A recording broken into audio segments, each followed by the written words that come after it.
안녕하세요. 김효진 목사입니다. 이 영상은 성경 통독하시는 데 도움을 드리기 위해 마련한 영상입니다.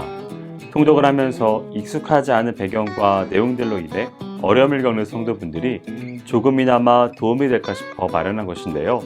조금만 관심을 기울이시면 읽으시는 데 유익이 있을 겁니다.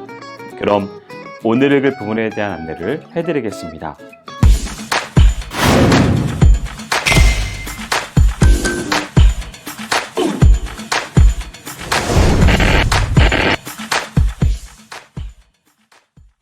오늘 읽을 본문은 마태복음 3장과 마가복음 1장 그리고 누가복음 3장까지입니다.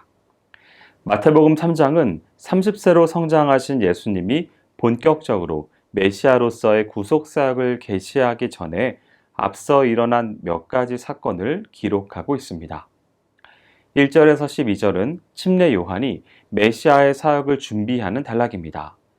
여기서 예수님의 공생애를 소개하기 전에 침례 요한의 사역을 먼저 서술하는 이유는 그가 메시아이자 왕이신 예수님의 길을 예비하는 사명을 지닌 자였기 때문입니다.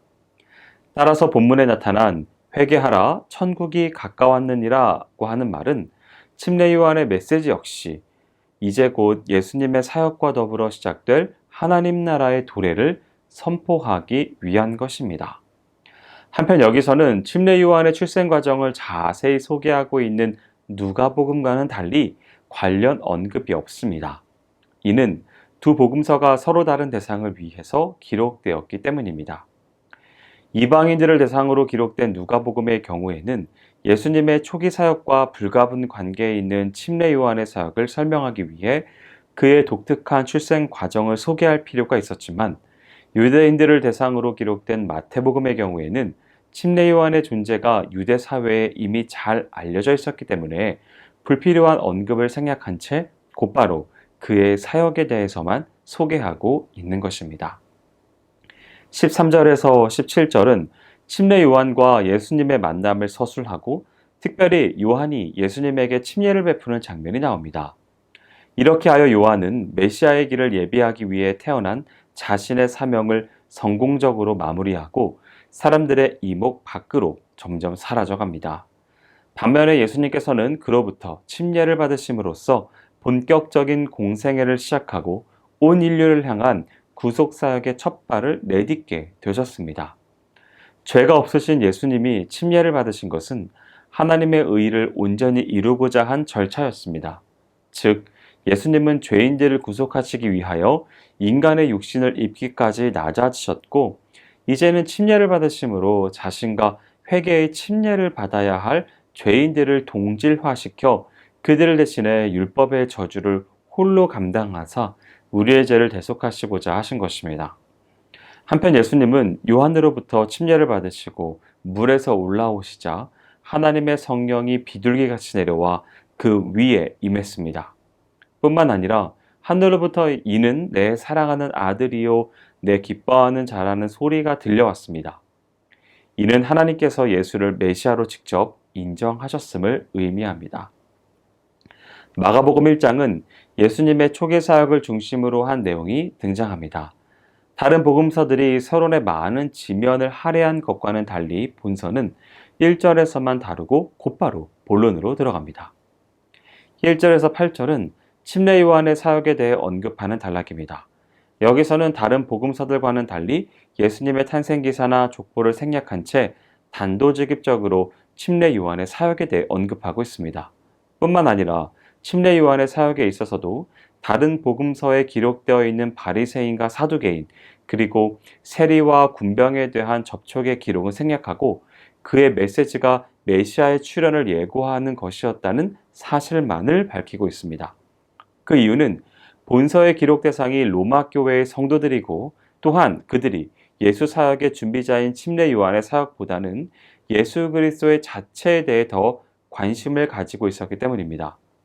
당시 로마 성도들은 네로 황제의 치하에서 엄청난 박해를 당하고 있었기에 마가는 침례 요한의 사역을 통해 예수와 구약 예언과의 관계를 설명하는 복잡한 신학적인 설명보다는 곧바로 육신을 입고 종의 모습으로 세상에 오셔서 친히 고난을 받으신 예수님의 생애에 대해 소개함으로써 현재 고난을 겪고 있는 그들이 고난을 받으신 예수님을 바라보며 인내할 것과 또 예수만이 승리케 하심을 권면하려는 의도를 가지고 있습니다.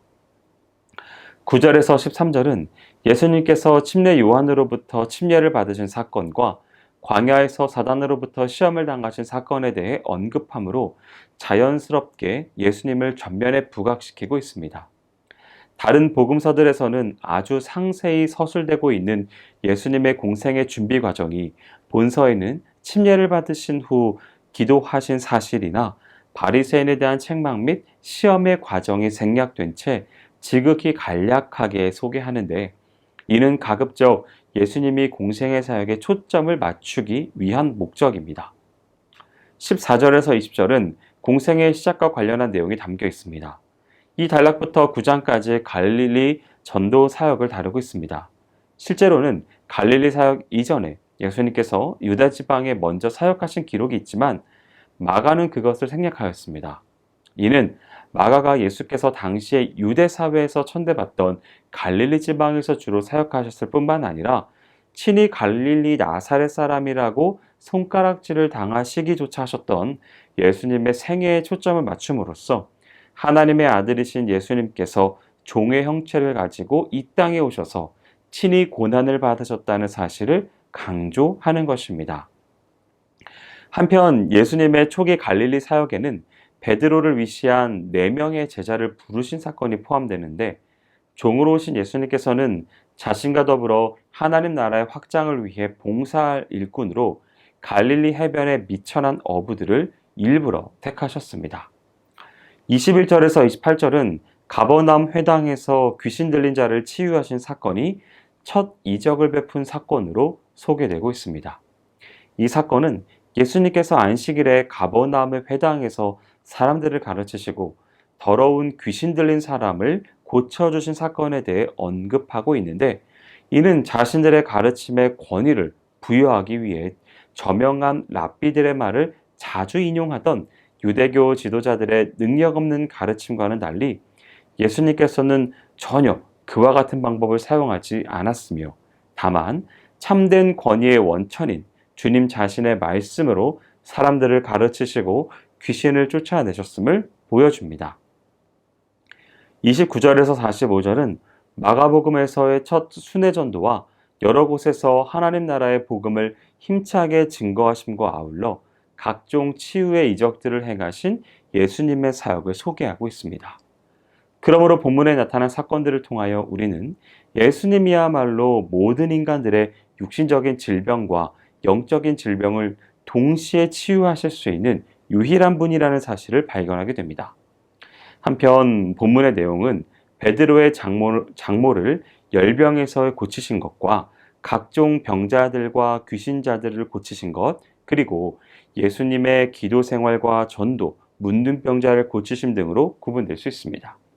그런데 각종 병자들을 고치신 이러한 예수님의 신적 권능의 표현은 인간들의 곡해로 인해 복음 전파 사역에 방해를 주기도 하였습니다.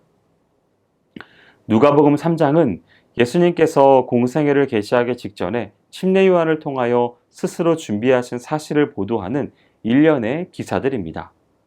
1절에서 22절은 메시아 되신 예수의 길을 예비하는 침례 요한의 사역을 소개하고 있습니다.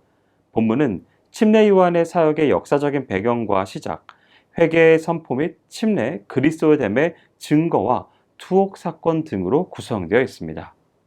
여기서 누가는 침례 요한의 사역의 역사적 배경을 소개함에 있어서 다음 장에서부터 소개될 예수 그리스도의 공생애와 복음의 역사적 객관성과 실질성을 부여하기 위해 당시의 정치적 상황과 배경, 인명까지 정확하게 기록하고 있습니다. 그의 사역과 관련하여 메시아이시고 선구자요, 말라기에 예언된 구약시대의 마지막 선지자로서의 그의 외침을 살피면 세 부분으로 나뉩니다. 첫 부분에서 그는 행함이 있는 참된 회개 없이 물침례를 받는 것은 무익하다는 사실을 경고하며 더 늦기 전에 회개할 것을 촉구합니다. 두 번째 부분은 누가만이 독특하게 기록하는 내용으로 구체적인 생활 윤리를 강조하고 있습니다. 이 교훈은 부유하고 권력을 가진 자들에게 주는 것으로 가난하고 억눌린 자를 돕고 공정하며 정직하게 살아갈 것을 권면합니다. 세 번째 부분은 침례 요한의 선포 중 가장 핵심적인 것으로 그의 뒤에 오실 메시아를 소개하고 있습니다. 한편 누가는 시기적으로 훨씬 뒤에 있었던 시기의 사건인 침례 요한의 투옥 사건을 본문에 앞당겨 기록하고 있는데, 이는 예수 그리스도의 출현으로 말미암아 복음의 핵심이 침례 요한에게서 그리스도에게로 옮겨지게 되었음을 강조하기 위함입니다. 이제 본문은 침례 요한의 사역이 막을 내리고 본격적으로 시작되는 예수 그리스도의 공생의 사역을 소개하기에 앞서 예수께서 공생의 사역 준비로서 침례 요한에게 침례를 받으시는 장면을 기록하고 있습니다. 23절에서 38절은 그리스도의 공생애가 시작되기 전에 그의 족보를 소개하는 단락입니다. 성경에서 대부분 족보가 시작될 때에는 지금까지 역사가 끝나고 소개된 족보에 나타난 주인공의 시대가 새롭게 시작됨을 알립니다. 그래서 본문에서 예수 그리스도의 새 역사가 시작되기 전에 족보가 소개되는 것입니다.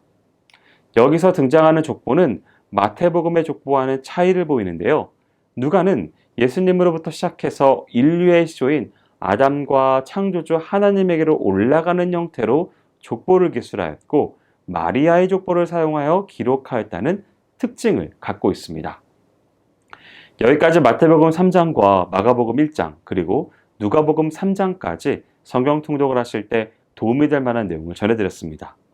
혹시 이외에 질문이 있으시거나 나누고 싶은 이야기가 있으시면 밴드나 댓글로 달아주시면 필요한 도움을 드리겠습니다.